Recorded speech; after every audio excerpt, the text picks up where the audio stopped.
Hello दोस्तों। तो स्वागत है आपका हमारे चैनल में। आज हम आपको सुनाने जा रहे हैं एक बेहद रोमांचक कहानी जिसका शीर्षक है सच, मीठा या कड़वा। आगरा की चमकती दोपहर थी। सम्राट अकबर शाही महल में चिंतन कर रहे थे। माथे पर चिंता की रेखाएं थीं। एक सवाल उन्हें बेचैन कर रहा था, क्या सच मीठा होता है या कड़वा?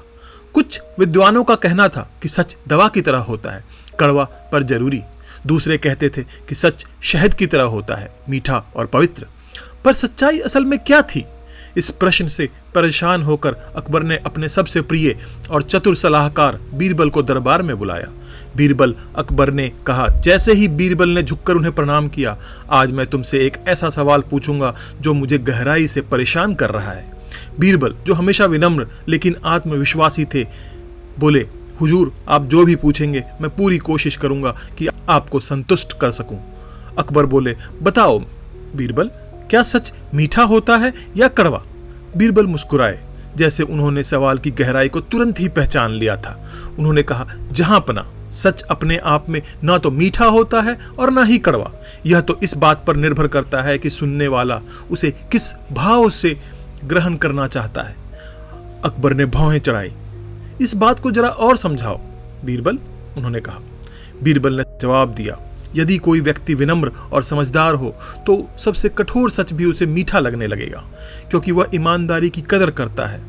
लेकिन यदि कोई अहंकारी और घमंडी हो तो सबसे सौम्य सामान्य सच भी उसे अपमान जैसा लगेगा। अकबर ने थोड़ी देर सोचा। बोला, बात में दम तो था, पर वे केवल विचारों से संतुष्ट नहीं होते थे, उन्हें सबूत चाहिए था। और उन्होंने निर्णय लिया कि वे बीरबल की इस बात की परीक्षा करेंगे। तो सम्राट ने परीक्षा कैसे ली? अकबर ने अपने 2 दरबारियों को बुलाया। पहला दरबारी, जिसका नाम राजन था, वह एक विनम्र और ज्ञानी विद्वान था, जिसकी सादगी के लिए दरबार में प्रशंसा होती थी। दूसरा था राजा हरिदास। वह एक अमीर और घमंडी दरबारी था, जिसे अपनी सत्ता और वैभव पर बड़ा गर्व था। जब दोनों दरबार में आए तो अकबर ने बीरबल से कहा, अब मुझे दिखाओ कि सच कैसे मीठा और कड़वा दोनों ही हो सकता है। बीरबल मुस्कुराए। वे पहले राजन की ओर मुड़े और दरबार के सामने बोले, हे राजन, तुम्हारा ज्ञान बहुत है, पर अभी भी तुम में सीखने के लिए बहुत कुछ बाकी है।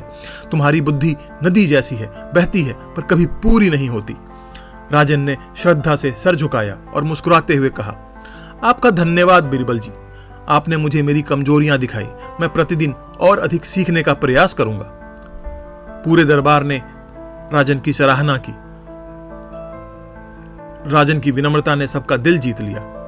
अब बीरबल राजा हरिदास की ओर मुड़े। शांत स्वर में बोले, राजा हरिदास, आपके पास धन और विद्या है, परंतु घमंड और क्रोध आपकी समझ को ढक लेते हैं। आपको अभी भी आत्मनिरीक्षण की आवश्यकता है। हरिदास का चेहरा लाल हो गया। वह गुस्से से उबलते हुए बोला, तुम्हारी हिम्मत कैसे हुई मुझे इस तरह बोलने की? मैं तुमसे रुतबे धन दोनों में श्रेष्ठ हूं। दरबार में सन्नाटा छा गया। सभी की निगाहें अकबर की ओर घूम गई, लेकिन अकबर मुस्कुराए और बोले, बीरबल, तुमने अपनी बात सिद्ध कर दी। वही सच जो एक ने आदर से स्वीकार किया, दूसरे को अपमान जैसा लगा। दरबारी चकित रह गए। बीरबल ने अपनी चतुराई और सूझबूझ से सबको प्रभावित कर दिया था। अकबर इस उत्तर से प्रसन्न हुए, पर वे चाहते थे कि सिख दरबार में केवल एक घटना न बनकर रहे, पर एक स्मरणीय शिक्षा बने। उन्होंने आदेश दिया कि उस दिन को सत्य दिवस के रूप में मनाया जाए। अपने छोटे किंतु प्रभावशाली भाषण में उन्होंने कहा, सत्य जल के समान है, यदि उसे स्वच्छ पात्र में रखा जाए तो अमृत जैसा लगता है, लेकिन यदि पात्र गंदा हो तो वह विष जैसा लगने लगता है। ठीक वैसे ही मन भी स्वच्छ और विनम्र हो, तभी सच को मीठा अनुभव किया जा सकता है। हरिदास, जो अब शर्मिंदा थे, चुपचाप सिर झुकाकर खड़े हो गए। वही राजन शांत और गरिमामयी मुद्रा में मुस्कुरा रहा था। अकबर ने राजन को स्वर्ण मुद्राओं की थैली भेंट करी और हरिदास को चेतावनी दी, घमंड अगर ज्ञान के रास्ते में आ जाए तो अज्ञान से भी बुरा हो जाता है।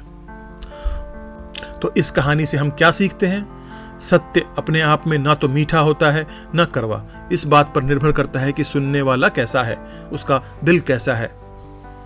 विनम्र और समझदार लोग सत्य को सहर्ष ही स्वीकार कर लेते हैं, लेकिन अहंकार सत्य को भी अपमान जैसा महसूस कराता है।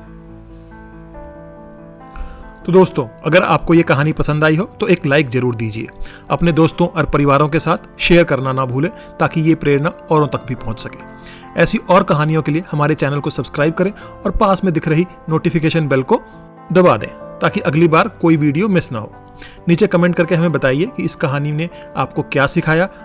आपकी राय हमारे लिए बहुत कीमती है। फिर मिलेंगे एक और दिल को छू लेने वाली कहानी के साथ। धन्यवाद।